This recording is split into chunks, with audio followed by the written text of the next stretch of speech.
প্রতিদিনের মতো আজও চলে আসলাম নতুন একটা গল্প নিয়ে। আমাকে তো দেখতেই পাচ্ছ রেডি সেডি হয়ে রাস্তায় এসে কিন্তু দাঁড়িয়ে আছি, আর আমরা এখন ওয়েট করছি ট্যাক্সির জন্য। এইদিকে কিন্তু ট্যাক্সি এসেও গেল, তো চলো ঝটপট উঠে পড়ি।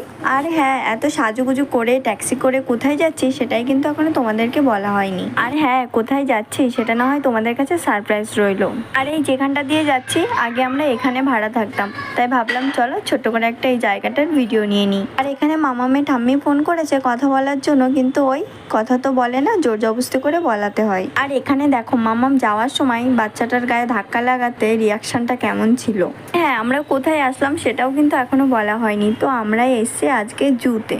এই ছোট্ট মানুষটির অনেকদিন ধরে বায়না আমি বাঘ দেখবো, ভালুক দেখবো, বান্দর মামা দেখবো, সবকিছু দেখবো। তো তার ইচ্ছাতেই আর কি এই যে চিড়িয়াঘরে আসা। তো চলো আমাদের সাথে সাথে তোমাদেরও একটু চিড়িয়াঘরটা ঘুরিয়ে নিয়ে আসি। যদিও আমরা এখানে এর আগেও একবার এসেছি, তবে মামাম তখন অনেকটাই ছোট ছিল, ওই মোটামুটি 1 বছর আগে। তো এদিক ওদিক ঘুরতে ঘুরতে তারপরে চলে আসলাম এই যে বাঘ মামার কাছে। এখানে দেখো দুটো বাঘ কিন্তু বেশ শুয়ে আছে, আরাম করছে। কিছু কিছু সময় আমরা আমাদের মতো করে কাটালেও মাঝে মধ্যে কিন্তু এই ছোট্ট মানুষটির নিয়মেও চলতে হয়।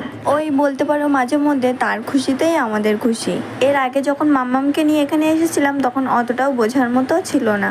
এবার যেহেতু মামাম একটু বড় হয়েছে তাই কিন্তু ও সবকিছু বুঝতেও পারে, চিনতেও পারে। আর এখানে কিন্তু মামাম মাংকি দেখে ভীষণ লাফালাফি করছে। এখানে মা আর এই বেবি মাংকিটাকে দেখে মামাম বলতে শুরু করে আমার মতো এরও মা আর বাবা রয়েছে। এই বাচ্চা মাংকিটা নাকি তার মতোই বেবি মাংকি।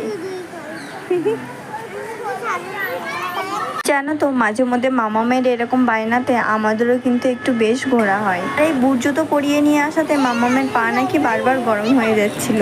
তো মাংকি দেখে আমরা সেখান থেকে বেরিয়ে আসলাম। তারপরে এবার চললাম ডিয়ার দেখতে। তো চলো তোমাদেরকে একটু দেখিয়ে দিই। এখানে কিন্তু বেশ অনেক রকমেরই ডিয়ার ছিল আর কি, এক এক প্রজাতির ডিয়ার ছিল। তো মামামকে ওর বাবা দেখাচ্ছিল। এসব দেখে মামামের মনে কিন্তু অনেক প্রশ্ন, এই যে সবটাই ওর বাবাকে জিজ্ঞাসা করছে। বাচ্চারা নতুন কিছু দেখলে যেরকমটা হয় আর কি। যাই হোক, অনেক ঘোরাঘুরি তো হলো, এবার তো খুব খিদে পেয়ে গেছে, তার জন্য চলে আসলাম এই যে খাওয়ার এখানে এসে প্রথমে মাম্মাম খাওয়া শুরু করলো আইসক্রিম, মামামের সব থেকে যেটা ফেভারিট।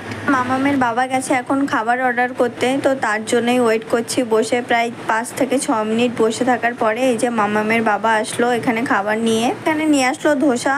আর এখানে খাবারের প্রচুর প্রচুর দাম, ভীষণ দাম, 2-3 গুণ দাম আর কি। বাইরে যা দাম তার থেকে ভেতরে ভীষণ দাম। আমরা কিন্তু বেরোনোর আগে খাওয়া দাওয়া করে ওই দুপুর টাইমে বেরিয়েছি। মোটামুটি বেরোতে বেরোতে আমাদের 3টে বেজে গেছিল। এখন মোটামুটি ওই 4টে 4:30 বাজে। তো চলো খাওয়া দাওয়া করে নিই। তো খাওয়া দাওয়া করার পরে তারপরে কিন্তু এই যে দেখো আবারও